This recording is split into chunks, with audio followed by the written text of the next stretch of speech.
To order the City of Oak Harbor Planning Commission regular meeting, February 28, 2023. This will both be a physical meeting location and a virtual meeting. Meeting may be viewed via YouTube. To leave a public comment that will be made part of the meeting record, you may attend in person or please call and leave a message at 360-279-4512 no later than 5 p.m. the day prior. First item on the agenda this evening is roll call. Let the record show that Sarah Schott will not be joining us this evening. The second item is the approval of the January 24, 2023 regular meeting minutes. Do I have a motion? I have a motion to approve. I move the second. I have a motion and a second. Call for the question. All in favor? Aye. Aye. I abstain. I wasn't here. The next item is the public comment portion of our Planning Commission meeting, which affords people the opportunity to speak. And noting that there is no one in the audience, I will suspect that we'll go on to the next item. Item number 4 is our public meetings and hearings. And the first item, I would also like to make comment that there's been no public comment received. The first item is the amending, and this is a continuation of our public hearing from last meeting, amending zoning matrix to include open space. And once again, this is a public hearing, and I will call on Senior Planner Ray Lindenberg to take us through this. Ray? Thank you, Mr. Chairman, and members of the Planning Commission. This will be a fairly brief presentation. We have had this information in front of you before, and the text was in your packet, in your staff report. But I'll just kind of go over it very briefly here, and if you have any questions or anything, just let me know, and we can continue that conversation. This has been presented to the City Council as well, and they took a look at it and did not have any additional commentary to add, and we did add in some information that was provided by Planning Commission on the last time around. So without getting too far into the weeds here, what I'm going to do is a very brief presentation, and we will be able to discuss the information that we have based on that. So let me make sure that this is working. If you see that screen, hopefully that's working for you. So what we have is, again, the situation from last time was that we went through the land use matrix and found that there was some information that was missing from that. Hold on. I'm having issues, technical difficulties already. There we go. That should be working better. Okay.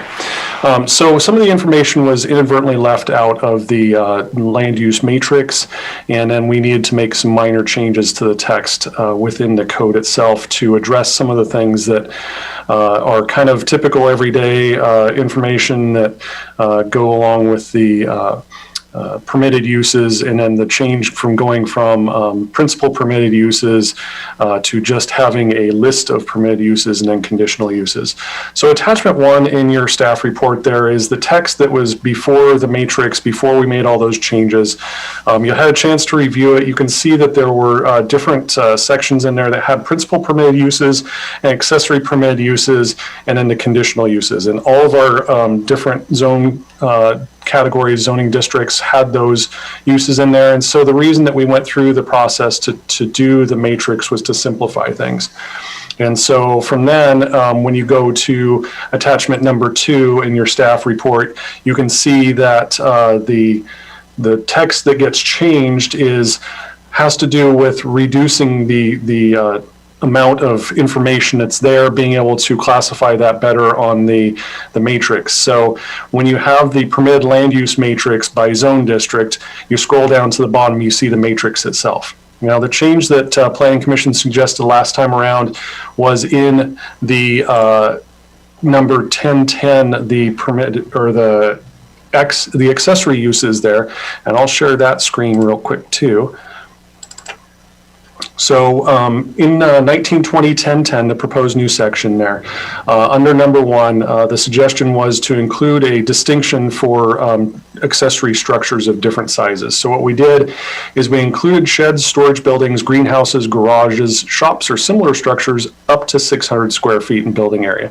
And that reflects the standards that are in the R1 and R2 zone districts for a kind of typical accessory building that you might find. And that would allow for those types of structures to still be constructed in the zone districts, and also address the uses that we have further on attachment number 3 with regard to the OS district itself. So in attachment number 3, you see the changes there. We have conditions governing those permitted or conditional uses, and then it talks about indoor growing operations are permitted in structures over 600 square feet, and that was the other change that the Planning Commission had suggested. So what we have are some fairly simple changes to the code itself that have kind of a big impact. When you go to attachment 2 and scroll to the bottom, you see the matrix itself, and it has the OS district. And as we talked about last time, we included conditional uses that are consistent with other conditional uses, such as campgrounds and golf courses and things like that. We have permitted uses that include wetlands and other natural lands because it's an open space area. We have a conditional use for a private park or clubhouse, which is also conditional in some of the other zone districts. It's a permitted use in some. And then we have public parks, which is a permitted use. We have public utilities, conditional use, because there might be some additional impacts that we want to address from those. Radio and television broadcast towers, again, those are conditional uses fairly typically throughout their different zones. A conditional use for transmission line or other primary facilities. And then the 2 final ones, uses as defined by a planning director to be similar under permitted and under conditional. You'll see that there's also a red right here, but because for whatever reason we didn't have that one in the code either. So we're fixing a few things, as we go through this. So based on that, we have, like I said, some fairly straightforward changes to the code itself. What we're doing is trying to clarify some of the distinctions between those accessory and permitted uses, or accessory and principal permitted uses. And then, again, get that OS column into the land use matrix so we don't have a situation where somebody comes in and applies for something in an OS zone district and we don't have anything there. So we've taken a look at the different attachments, and I kind of went over those. Hopefully my presentation made sense to you, even though I didn't follow along with the PowerPoint. But like I said, it was based on what we talked about last time. The changes that were recommended made perfect sense there as far as making sure that we have that distinction between the different building sizes and everything for those accessory buildings.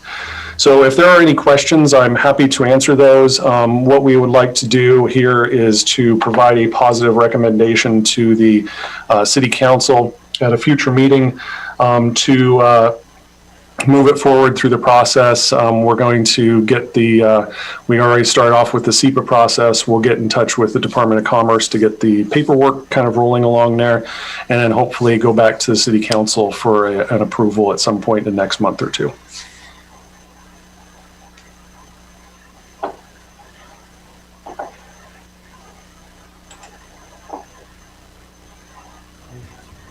So, let's see, I was looking at code 1920, 810, the purpose and intent, and it might just be like a small, like, nitpicky thing, but the overall, like, first paragraph kind of seems daunting, and in the first, like, sentence, it's really long, and there's 4 commas in the sentence, so I would just recommend, like, scaling that down so that, like, members of the public can just easily read that and completely understand that paragraph. And then in 1920, 835, the conditions of governing permitted or conditional uses. Reading some of those sentences, I found the same thing where there was like kind of sentence fragments and overall like a convoluted structure. For instance, like number 5, that first sentence, there's nothing to really take away from there. So maybe like rephrasing or restructuring that sentence to like really understand what kind of that condition of that use was going to be. And then also going back to what one of the commissioners had pointed out last time, what is natural vegetation? I see it in number 6 again. And I think that it might better be said like just like a vegetated state rather than natural vegetation, because natural vegetation could just mean grass, where maybe you want to implement landscaping for kind of like the look or appearance of that area. But yeah, that's all I had to say. Okay. Thank you, Cory. One of the things that I probably could point out here, and I'm not certain if this is the case, that a lot of the information that we have on here is defined in our definitions section. I will double check to see if natural vegetation, quote unquote, is included in those definitions, and then do some revisions based on that. Thank you.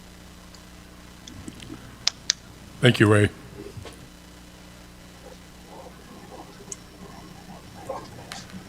Do we, Just a question for Ray. Do we need to, can we approve this now without your grammatical changes, or I'm just kind of curious if we're allowed to approve this now? I have a quick comment, if I could, before we move on. yes, Christine, go ahead. Is it okay if I go right now? Absolutely. Okay, so under permitted uses, you gave this 19.20.1050 permitted uses. I mean, everything makes sense to me. I guess I have a little bit of trouble with at the very end where it says, uses as defined by the planning director to be similar to other permitted uses allowed in the district.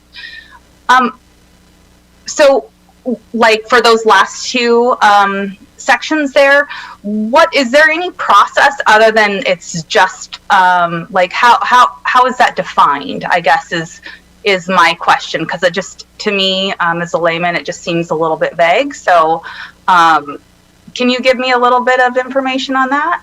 Certainly. Our code allows for the director to make interpretations, code interpretations. And that can either be done as a separate process that somebody can apply for, or when we go through our process, when I review a project, I am essentially acting on behalf of the director, quote unquote, the director. And so if we, through our staff consultation together, have determined that something is similar in scope to what's on the matrix here, then we have made that determination essentially.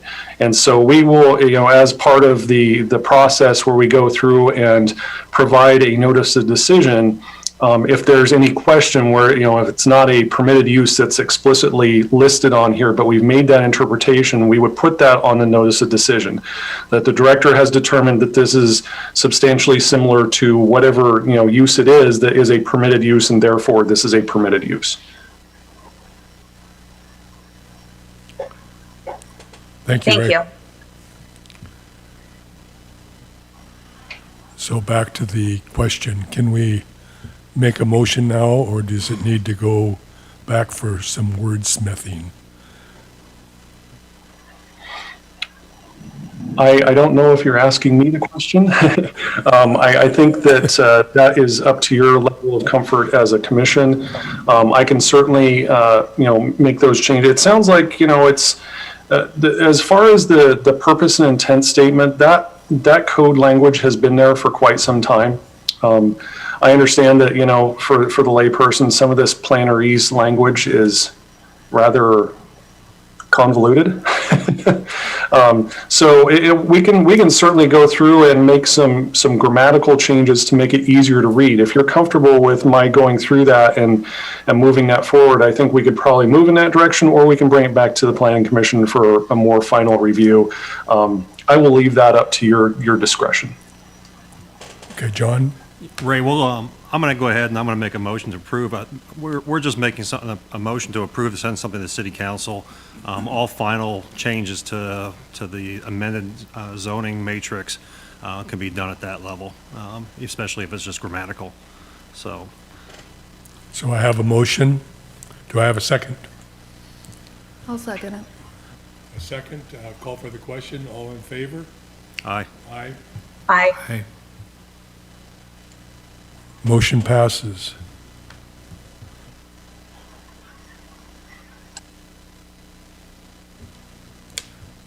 The next item on the agenda this evening is the process whereby we appoint and elect a vice chair.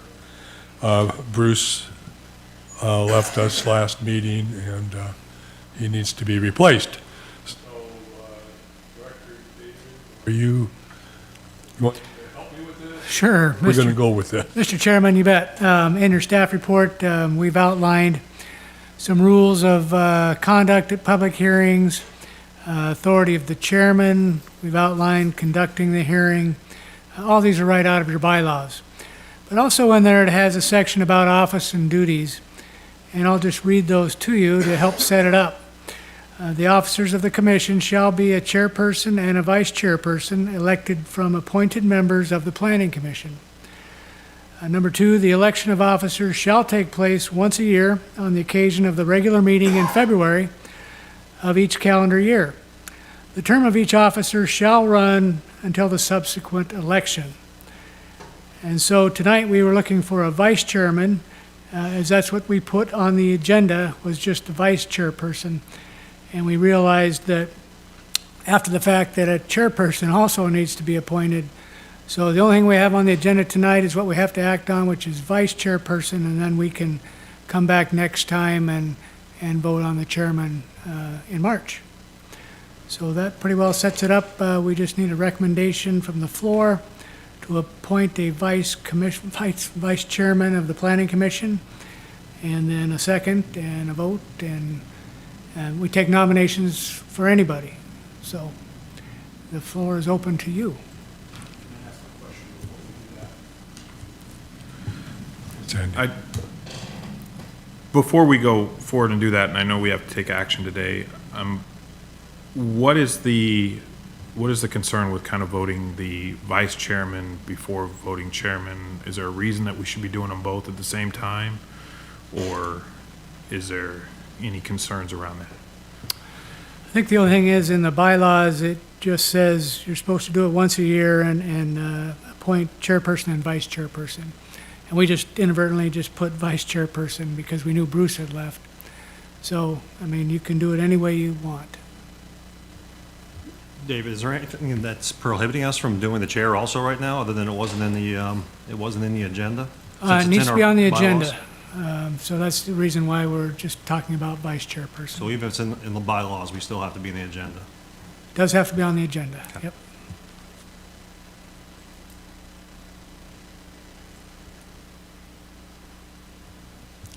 So keeping that in mind, we're stuck. So you got to figure that next month we're going to talk about the chairman. So my plan is I'm probably stepping down. So, and I don't know when is my May. So I don't even know if I resign the chairmanship tonight, if you can vote on it tonight. You No. could certainly postpone the vote till next month for vice chair, and then you could handle it all at once next month. I think that would be best because, we're putting the cart before the horse, so to speak here. I mean, we're working on a vice chair, and we don't have a chair, so I think that the best plan is to table this until next month. So I guess it's your intention to, even if we nominate you next in March, you're not going to hold on to it for 2 more months? Yeah, well, I can stay my term, but, It was just a question. Yeah. That's all. yeah, for sure. But May, right? So that's only March, April, May, 3 months.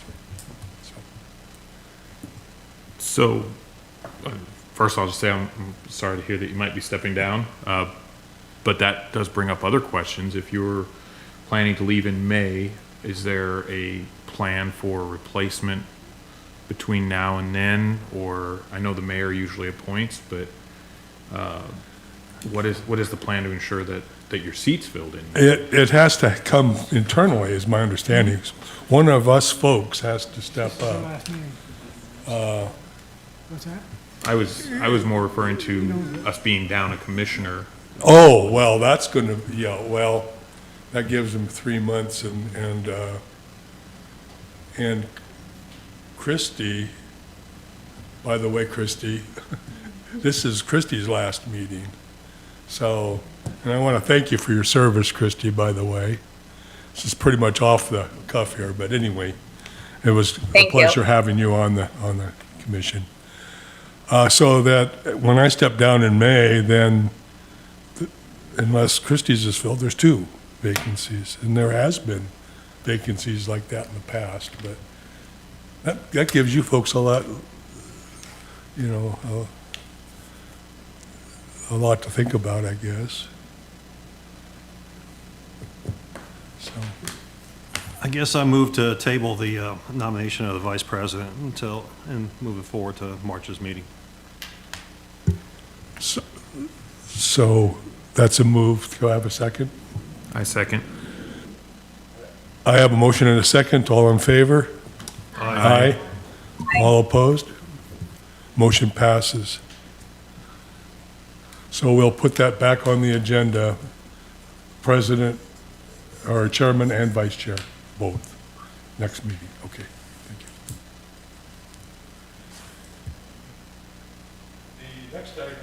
The next item this evening is the design regulation guidelines update.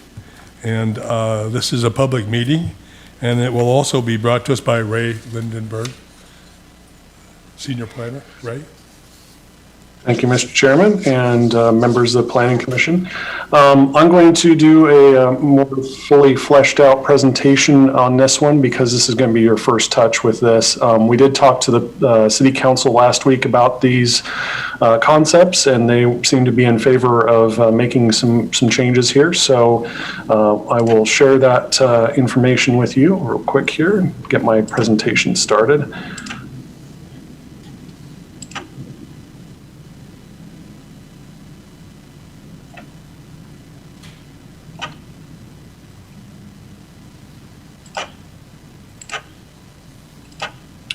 Okay, so this is again the design regulations and guidelines document. This is not a binding part of the zoning code, but it is something that we use as a tool to help work on some of the aesthetic portions of development within the city.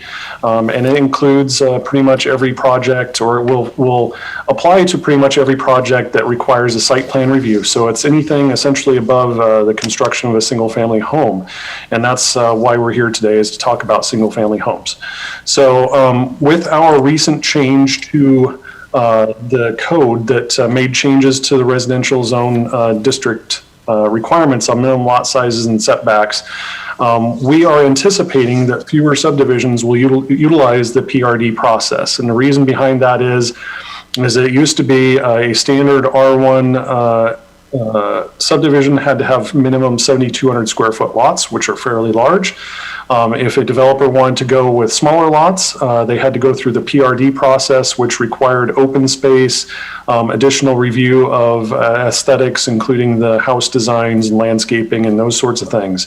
And so when we reduce the lot size down, we anticipate that there'll be fewer PRD subdivisions based on that. And that was intentional, to try and make it so that housing was more affordable through not only the smaller lot sizes, but also kind of reducing that amount of review time and things like that. So this is an intentional thing, but we did want to still kind of catch that aesthetic standpoint as far as the houses themselves and how the subdivisions and neighborhoods look within the city. So some of the mitigations for increased density are probably going to go away with the reduction in those number of PRDs. And so what we're doing, like I said, is trying to catch some of these things without limiting creativity in design or significantly increasing costs. It's not our intention to kind of be, very rigid in our design calculations and things like that. So we're trying to just guide people in a direction that's going to encourage greater design criteria, greater importance on aesthetics and that that kind of guideline and regulation, or not regulation, but more of a guideline, really.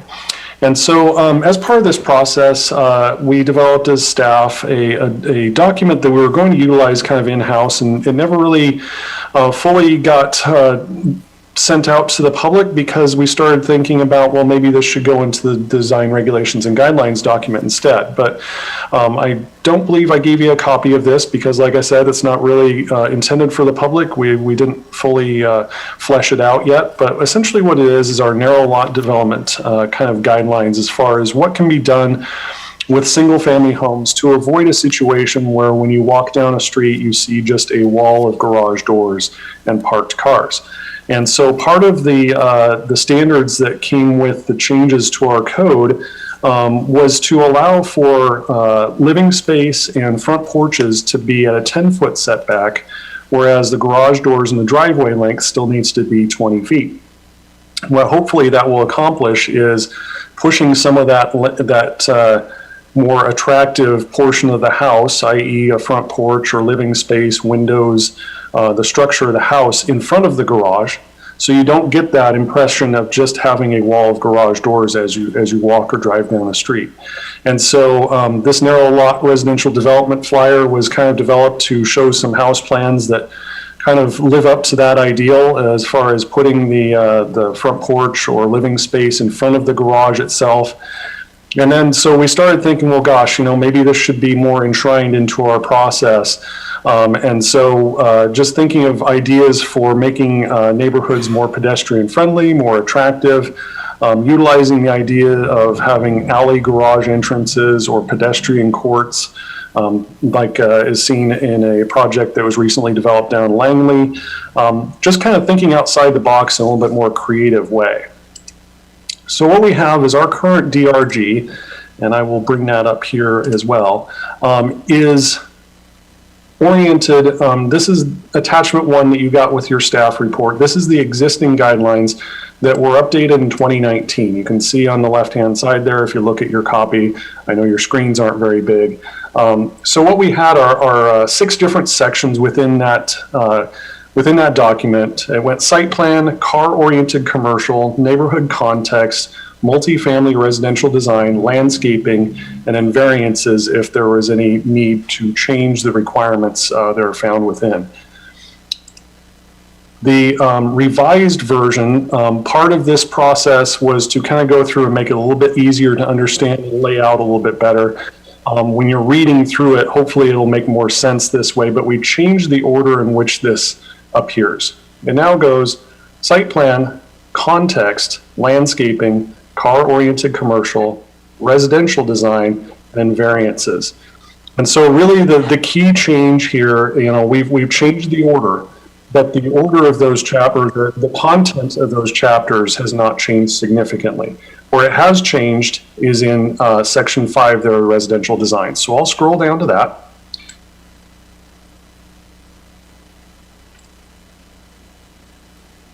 If only I could use bookmarks on this, I could get to it much quicker. So you'll see the difference here is it used to be entitled multifamily residential design. So instead we just have residential design and then we have different sections. We have multifamily referring to buildings specifically, and then landscape and people spaces, cars, and then a section for single family. And a single family talks about buildings, landscape and people spaces, and cars. So we're trying to mirror the requirements or the setup of how the single family works versus the multifamily.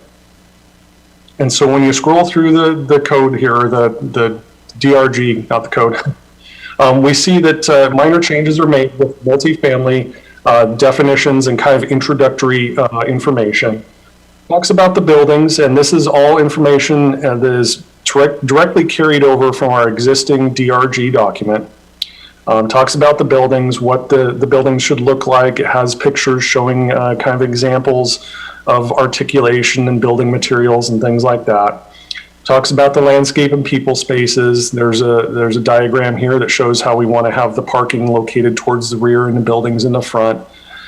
And then we get into the cars section where it talks about, how to handle vehicles and try and minimize their visual impact into neighborhoods. And then this is the new portion here, residential design for single family. And again, we have a little definition section, or kind of a purpose and intent almost. And then we have the buildings themselves. And one of the key things that I want to point out is we're not requiring a particular architectural style. We're just asking for good design. And good design might be craftsman style, it might be a modern style, it might be anything. We just want it to be pleasant and appealing to people walking down the street or driving down the street. And part of that is by making the pedestrian experience better.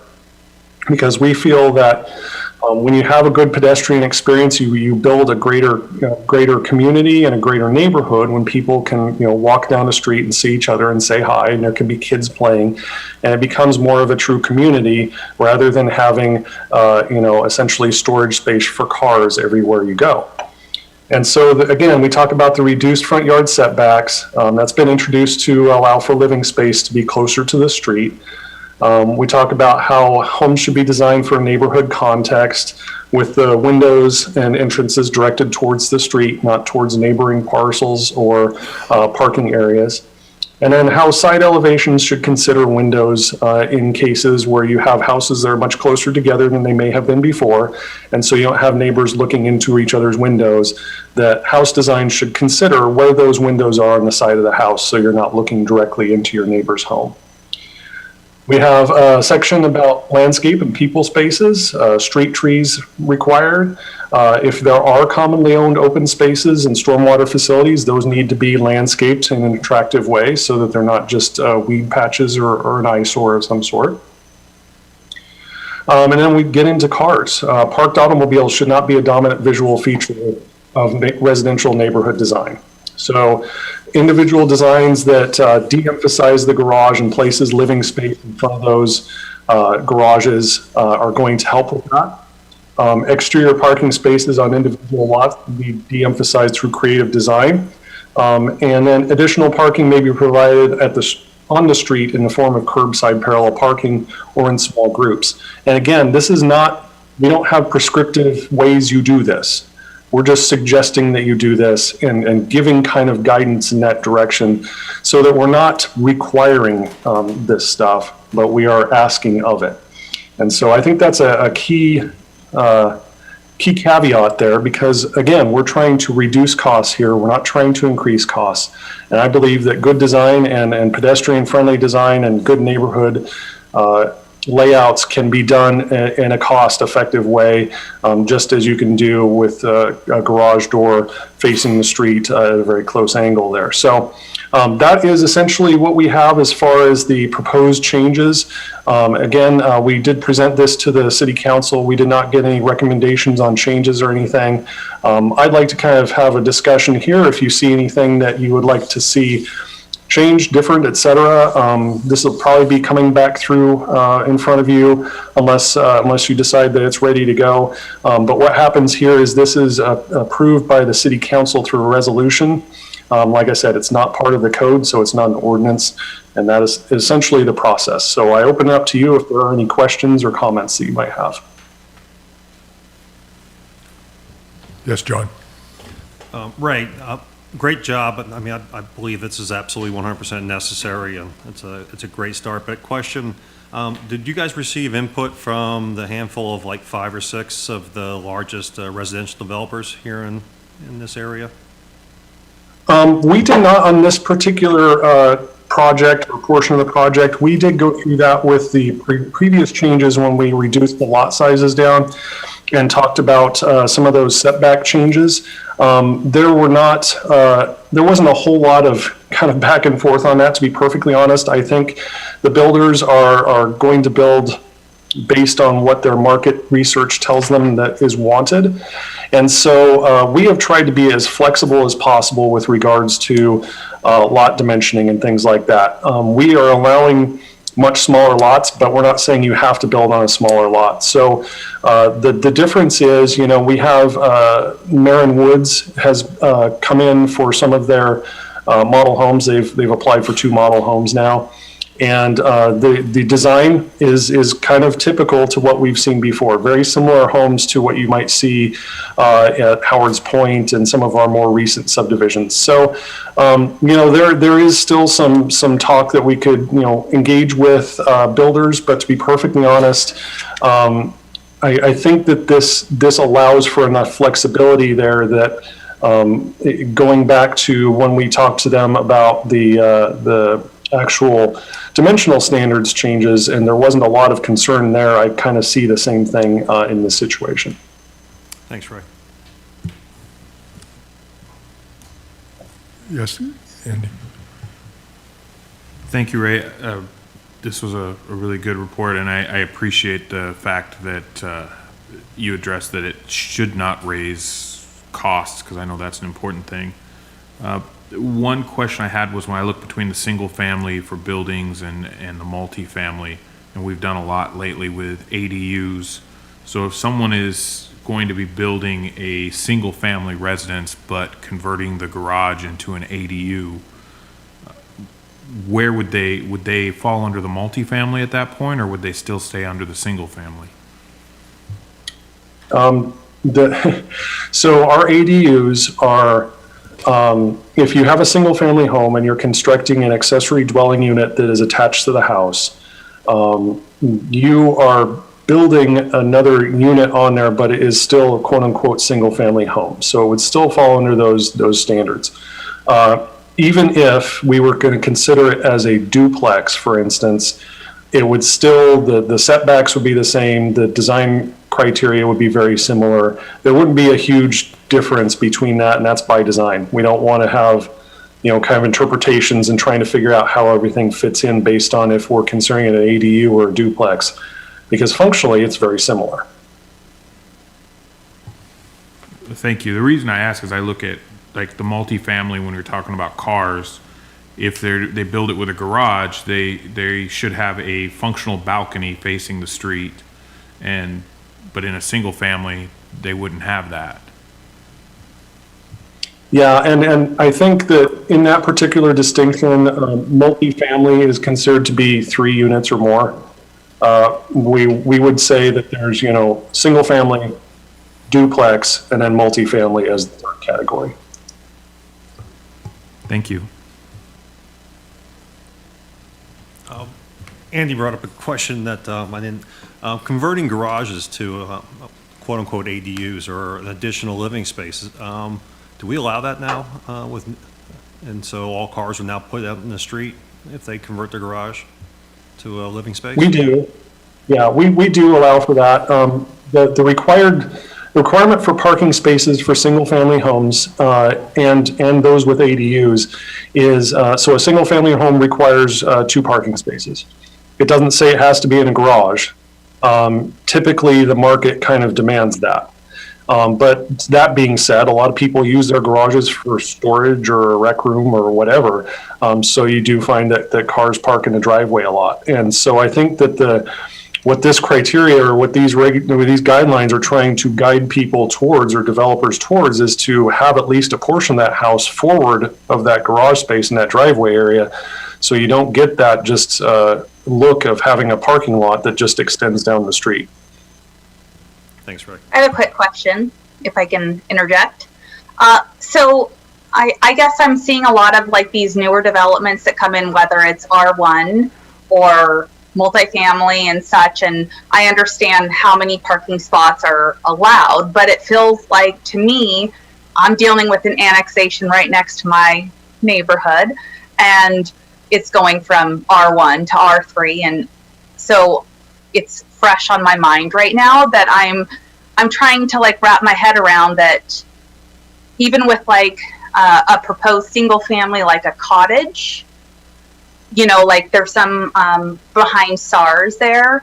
How do we fix this parking situation? Because I think there's, just based on the housing market right now, we've got like probably more than one family like living in a single family home from like what I'm seeing right now. So how do we, when things are being developed, it seems like the roads are a little bit like not as wide as they were maybe in like the 70s, which is certainly understandable. But like, how do you take a neighborhood that is zoned that with one expectation with roads and access points that are very wide, and then we're redeveloping areas? Like, I guess I'm just having a hard time figuring out how to support that, because I would see people's concerns. Like, there's, some of these ingress and egresses are very wide and there's more than enough space, but some of these new developments are coming in.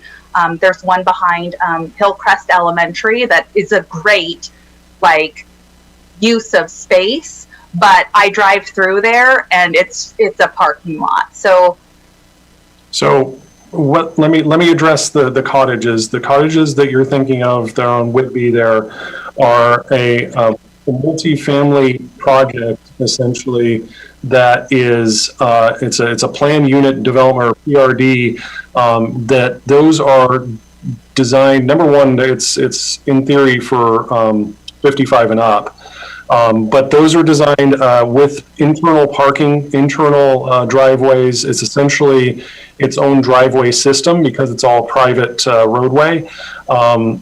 They each have a garage, and I think and a driveway space plus additional guest parking. We haven't had any issues with parking over there because typically 55 and over, have fewer cars because there's not teenage drivers and things like that.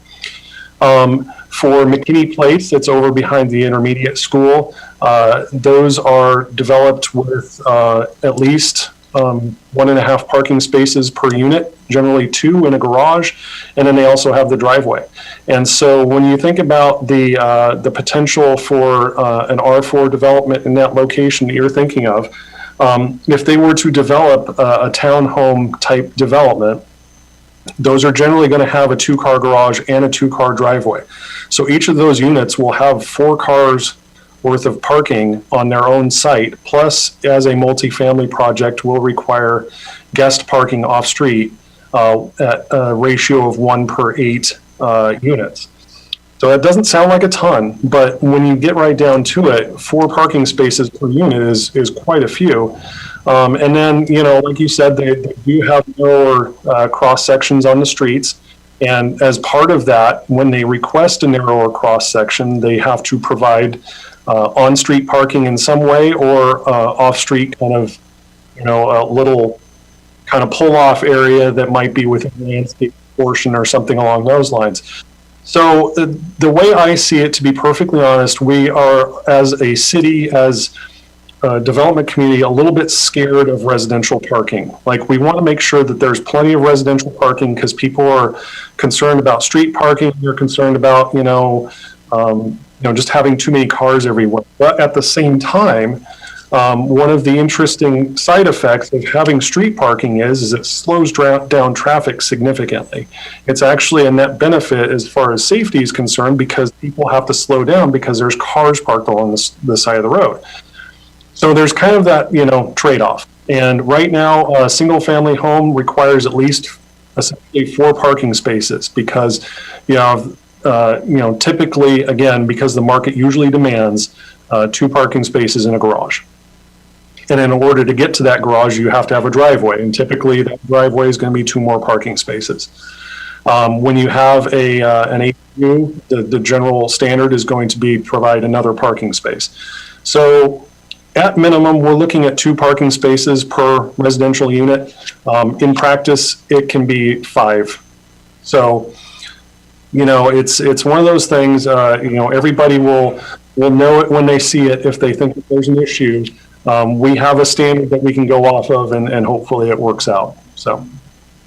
No, I appreciate that. Thank you so much. The last thing I'm going to say is just that I know in my own neighborhood, we have a lot of CC&Rs, and without parking on the street with trailers and work vehicles and disabled vehicles, that's kind of a problem we're having now. And I feel like there isn't a ton of support from, it's not easy for us to even address those with that stipulation. So I totally agree with the goal, and if everybody just lived that way, it would be great. But my concern is that at some point, when you get more families or more people in a community, those kind of things are going to happen. So it just should be something that it's not a planning commission issue. Just wanted to like make note that I totally get what you're saying. Like from a mathematical standpoint, it makes sense, but just even like living on this like nice street I have, like we've got all sorts of craziness going on. So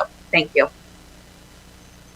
And to be perfectly honest, a lot of that would be solved by having an ordinance that restricts parking like you do in places that have snow, 72-hour parking. But that's a whole other issue, a whole other enforcement problem. So it is what it is. I totally understand. Yeah. Got it. Thank you.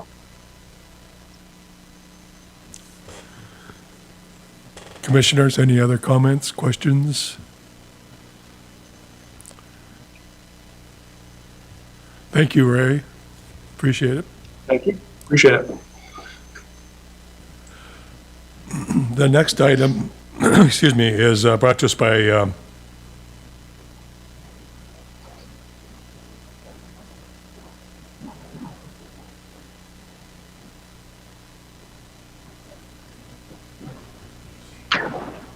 Dennis. I don't have any sound from you, Chairman. Did you introduce me? Yes, I did. I probably Oh, okay. turned my mic off. I apologize. Anyway, Oh, that's okay. you're on, Good Dennis. evening, Mr. Chair, members of the Planning Commission. I am Dennis Lefevre, and I am going to present proposed amendments to our SEPA thresholds at which we have in our municipal code. And I do have a PowerPoint, which I will share.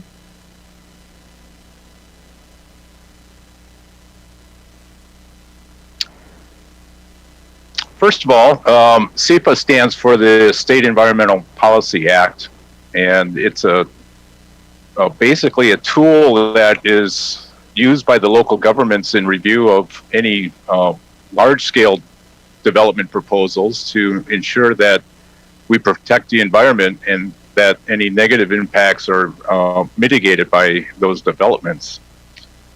Some of the projects that come through and may require SEPA are in some cases categorically exempt. And in the WAC, the Washington Administrative Code, there's at least a couple of dozen different categories where some item or some process could be exempt from SEPA.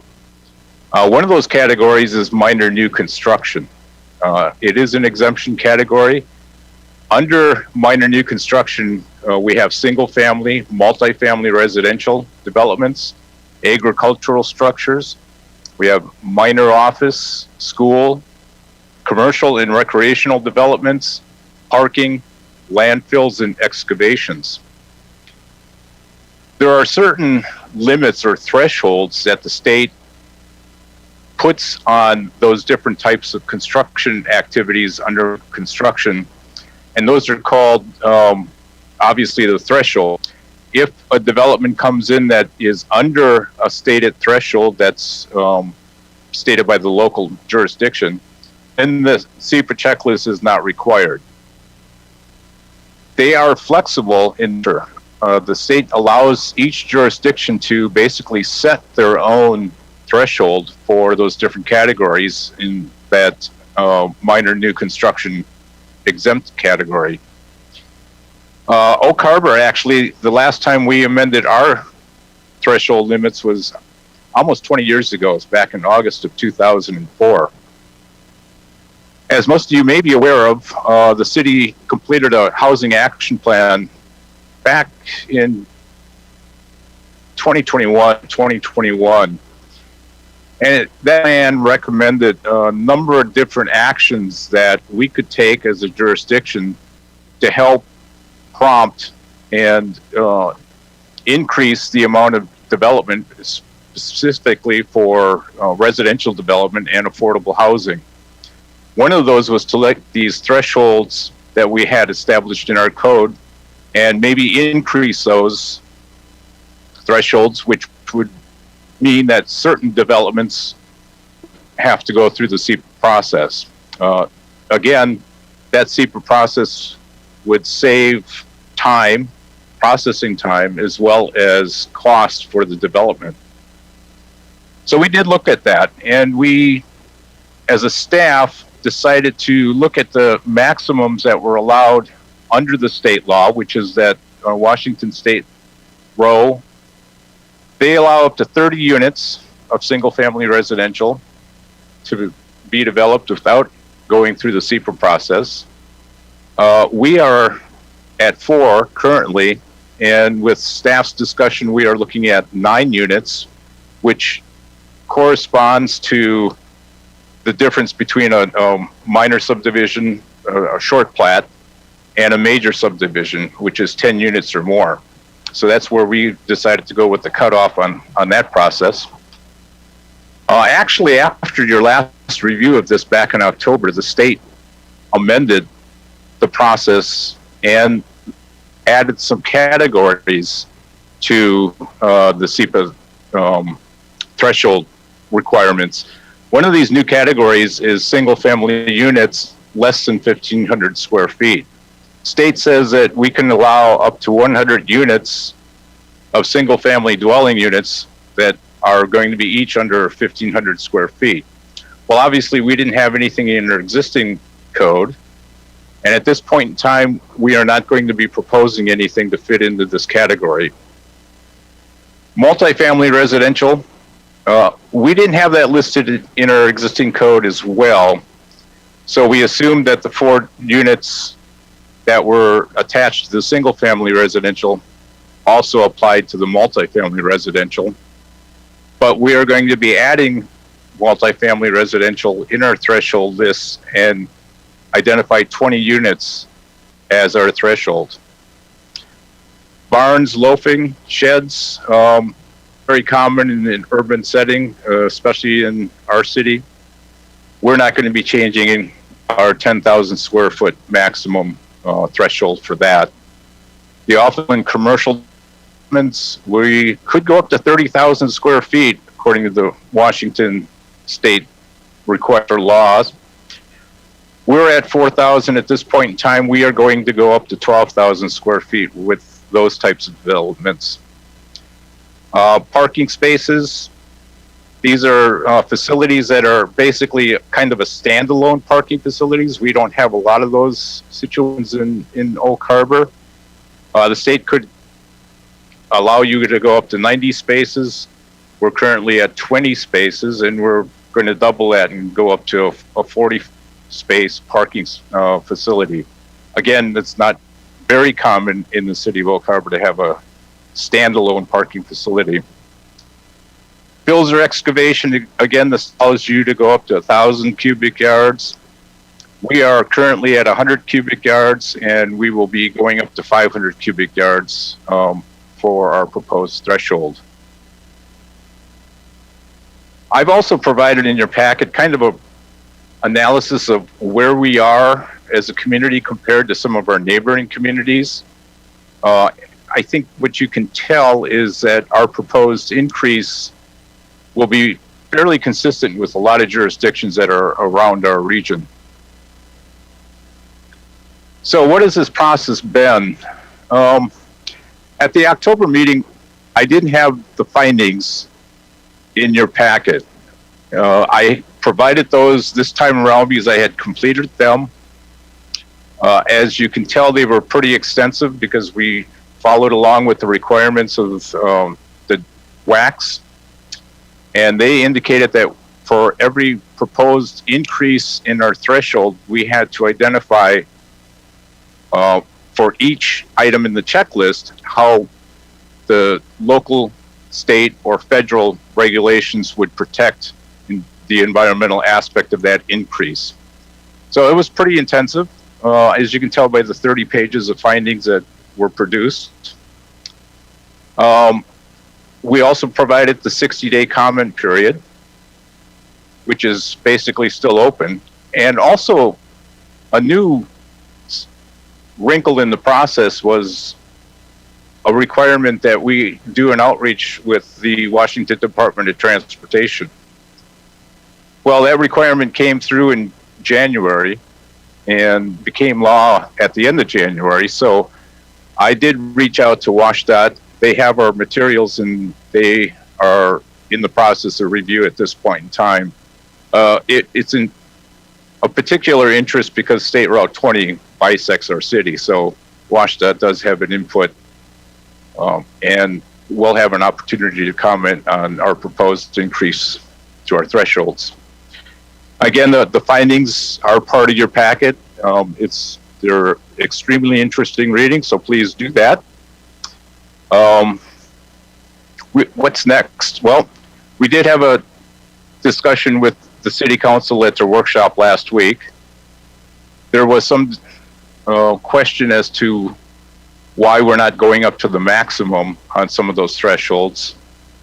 And as far as staff is concerned, we still want to maintain some control over some of the larger developments that could occur under those really high thresholds, to maintain and protect our environmental impacts.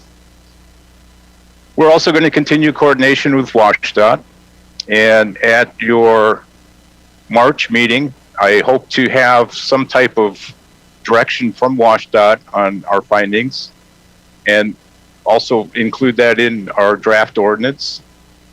We are teeing it up for a Planning Commission public hearing at your next meeting in March, where we will be seeking a recommendation to the City Council for their approval at their April meeting. I think April 18th meeting is when we tentatively got it scheduled. So with that, I'd be happy to respond to any questions that you may have on this proposal. Dennis, thank you very much. Question for you. So I'm a developer and I have a choice between 9 single-family home development and a 10 single-family home development. So what is going to be the additional cost? Forget about the housing, the land and everything else. What are the additional costs with the SEPA process, not only in money, but also time of approval, if anything? Well, it's as far as the review process is concerned, it's staff's review of the environmental impacts, potential impacts of your development. But time and the money that the developer may incur is really dependent on the type of land and the location of the land in relation to any environmental impacts or critical areas. The more issues you have, such as wetlands or some kind of slope issues or drainage, you'll have an increase in cost as far as the preparation for the SEPA checklist. Gotcha. So it varies, is basically what I'm saying. So my only comment is Anacortes would be our nearest competitor as far as single-family homes are concerned, based on the list of the comparisons. And Anacortes is at 20.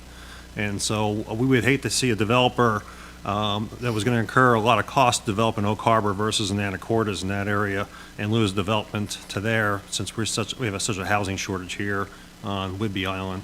That would be my only comment. The more roadblocks we put up and the more costs we associate with developing in Oak Harbor. I don't disagree that I like the idea of having control and not letting it get out of control, but I really don't, and I don't even know if I'm even talking about something that could happen, but it just seems like, why is Anacortes at 20 when they're a very similar housing area as we are? That's all I have to comment. Thank you.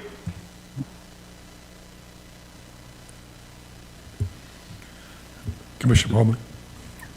Thank you. Thank you, Dennis, for this. I'm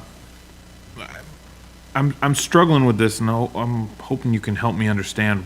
It doesn't seem to me that SEPA is going to do much for residential or parking, and the reason I say that is environmental impacts aren't necessarily based on the number of units, which might be why they broke out the 1,500, but it's going to be based on the amount of space. It's going to be based on the amount of land that is impacted, the overall carbon footprint. So I'm wondering, do you happen to have any insight on the state's rationale for making residential and parking facilities kind of ambiguous, whereas they understood to make commercial and barns and even fill an actual number that makes sense for doing an environmental survey?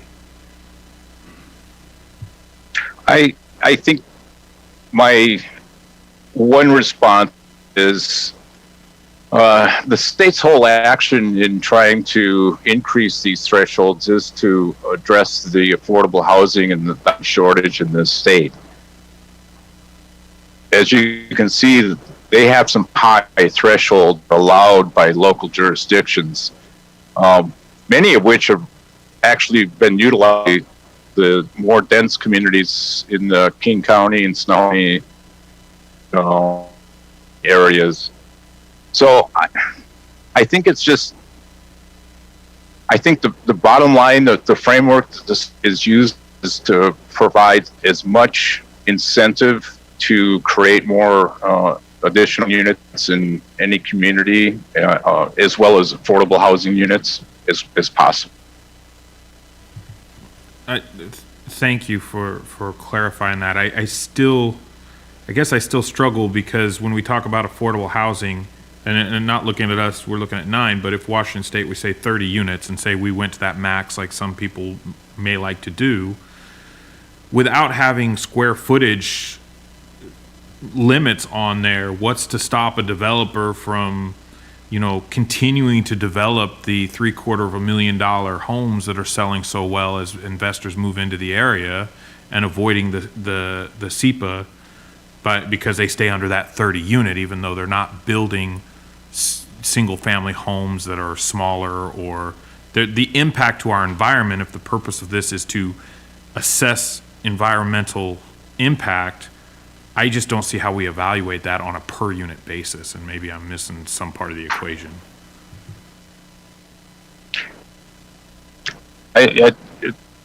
That's a good question.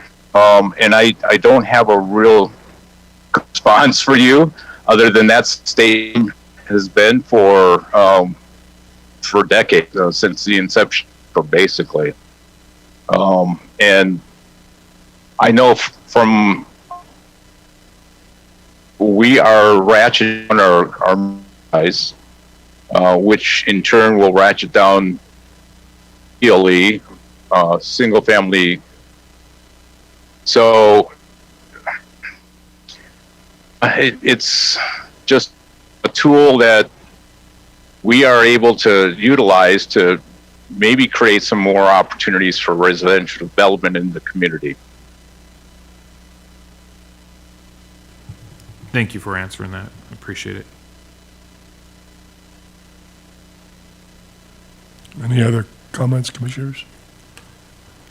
So as someone who works with SEPA daily, most of these numbers actually, honestly look pretty good.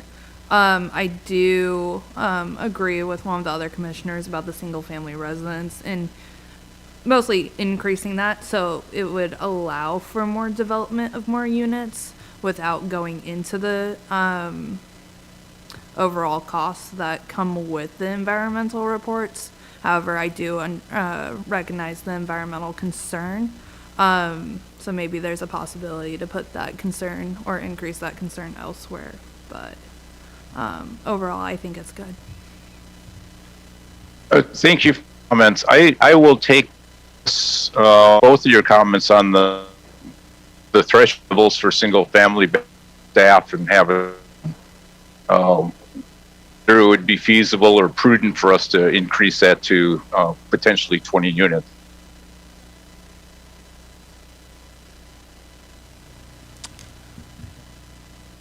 And again, no action required by you this evening. We'll have the hearing scheduled at each meeting. Thank you, Dennis. Thank you, commissioners. The final item on the agenda this evening is the monthly report brought to us by David Cool. David? Thank you, Mr. Chairman. In your packet, the very last page is the monthly report for February. And the council agenda update is the Sullivan annexation went through council, and that was approved under a public hearing, ordinance 1968. Also, the 2023 comp plan docket discussion occurred this week, or last week, with the city council. And they've been favorable so far of where the direction is going. The land use fee discussion that we took to council, they decided that they didn't want to change the fees at this time. So what we're going to do internally as a staff is check some of the hourly, some of the hours that we spend on some of these projects, maybe a couple of them, try and track that and come back at some point with some type of report that'll help council, just to inform council as to what our expenses are and the number of hours we spend on projects and help them to decide what direction to go. We're also proposing language in the future that will modify our code as far as land use fees. Currently, there's a kicker in the code that requires us to raise our fees automatically every year based on the consumer price index in the Seattle area. So council felt that number was too strong for their needs, and so that's why they've gone the direction they have. So that's where that issue has gone. The SEPA threshold discussion you just had, as well as the open space zoning and single-family residential design, so those are ongoing projects. Current planning, the Mulberry Place PRD is 62 units on Swantown, that's approved. The Cedar Hill subdivision on Crosby, which is 28 lots, that's also approved. The hearing examiner saw the Tea House, which is on Whidbey Avenue, on a conditional use permit. And then also the hearing examiner approved a Glint Car Wash and Sonic Drive-In on Highway 20. So those next steps for all those are site plan approval, and that will be coming forward in time. In the building arena, that's where we review building plans and do inspections and issue permits. The Marion Woods project is final plat is just about here. And so before the final plat's approved, we allow model homes to get started so they can get a jump on it. We're told that there are 2 model homes in plan review and they're going to bring 2 more in to get that started. They're pretty fast, so they might even have the model homes just barely started by the time they get their final plat ready for consideration. Crosby Trace project, that's on North Oak Harbor Road. 2 fourplexes are in plan review. And the Bayview Vista Apartments is right down here on Barrington across from the barber shop. That's 48 units, and that's in plan review right now. So our building official and plans examiner are reviewing that right now. The Hillside PRD, that's also ongoing. That's 11 lots up on the hill. And then in long-range planning, we're talking about a multifamily tax exemption. And that came out of the original task force for affordable housing a few years ago, and then was also put into the housing action plan as a recommendation to go with a multifamily tax exemption program. We are currently out for a request for proposal, and that is due today. So we'll see what kind of companies bid on that project, and that consultant will be hired and a contract will be issued, and then we'll move forward on that program. Should take 3 or 4 or 5 months, something like that, to get that through. Administratively, as you know, we've talked several times about the new electronic permitting system and the updates, and we're continuing as a staff to work with our consultant, Davenport, to upgrade and improve that system. We're also working with the state auditor's office to continually improve our process, and those are something we will continue for a while. Couple of announcements for you. We have a need for a planning commissioner to serve on the Active Transportation Plan Steering Committee. And that meeting is April 20th at 2 p.m. and will last for 2 hours. So we are here tonight to ask for a volunteer to serve on that committee, and it's a one-time commitment, as far as I know.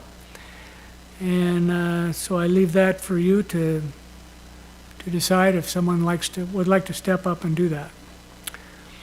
Also, at the next meeting, Planning Commission on March 28th, Sabrina Combs, our Public Information Officer, will be here, and she'll present public outreach for us. That was a request of the Planning Commission once before to explore public outreach and how we can do a better job of getting citizens involved in our processes. So that is scheduled for the March meeting. And then something I also don't have on here yet, because Blaine and I were just talking about this recently. We're talking about trying to do a joint workshop between the Planning Commission and the City Council. I know Planning Commission has been asking them for that for a long time, and we are prepared to move forward on that. We're looking for a date, maybe a second Tuesday, because that's an open date, and it's a 6 p.m. evening meeting for those of you who are busy during the daytime. And so we'll select something, maybe the first Tuesday in April or maybe the first Tuesday in May. And the agenda will consist of our Economic Development Coordinator, Steve McCaslin, will be here to talk about economic development. And then I assume we'll have some time for other questions and answers after the meeting. So as far as we're concerned, we're looking forward to that meeting. And Blaine might have some other things he'd like to announce as well. But for tonight, if we can get someone to serve on the Active Transportation Plan Steering Committee, that would be appreciated.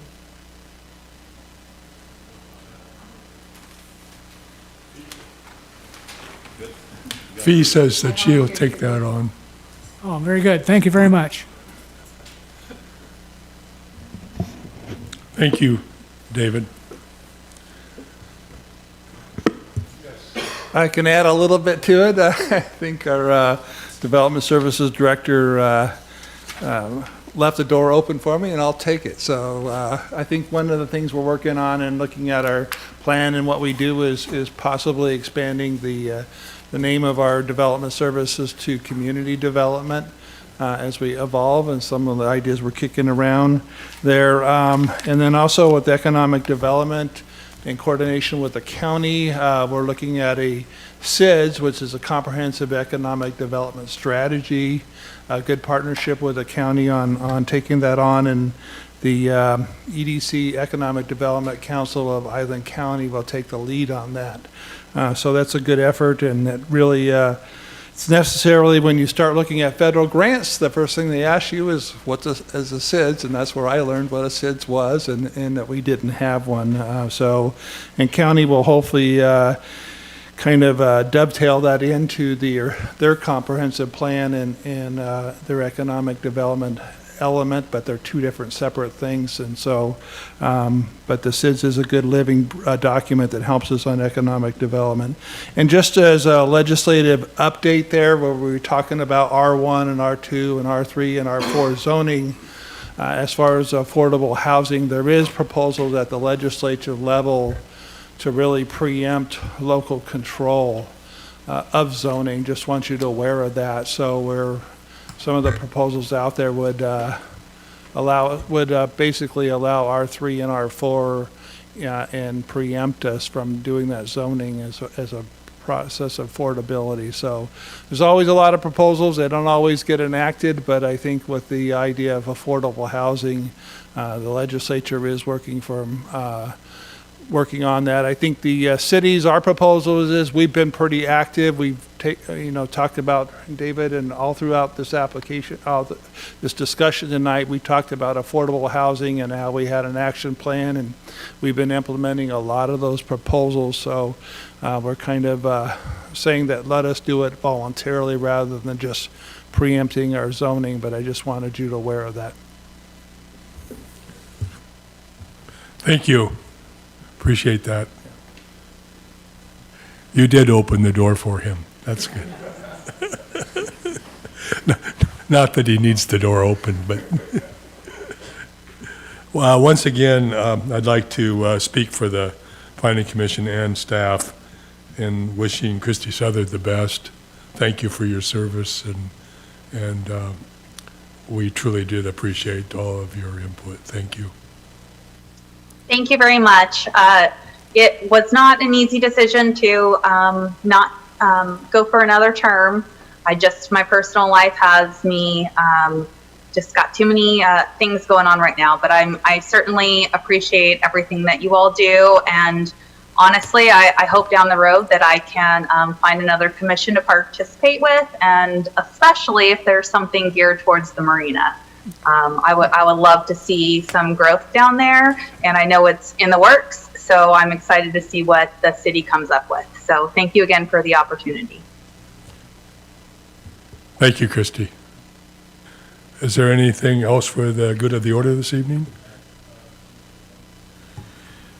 David, a while back, we were working on our bylaws and our charter, but I don't know where we're at with that. Is the city council still working on that, or should we bring that, maybe put that on the agenda to finalize, or do you happen to have any update on that? Thank you, Commissioner Plumley, for bringing that up. We are moving forward on the bylaws. We are waiting for the city council to make their final decision on how to take care of ethics and other procedures. They've met and they've talked about it, and so there's one more step for them to take. And then once they get through their process, we'll bring the bylaws back to you. And if you remember, that's been quite a while that we reviewed the bylaws together, and you had some good suggestions, and so we'll be prepared to review those again and talk about it as well. Thank you. Any other items? If not, I call the meeting adjourned.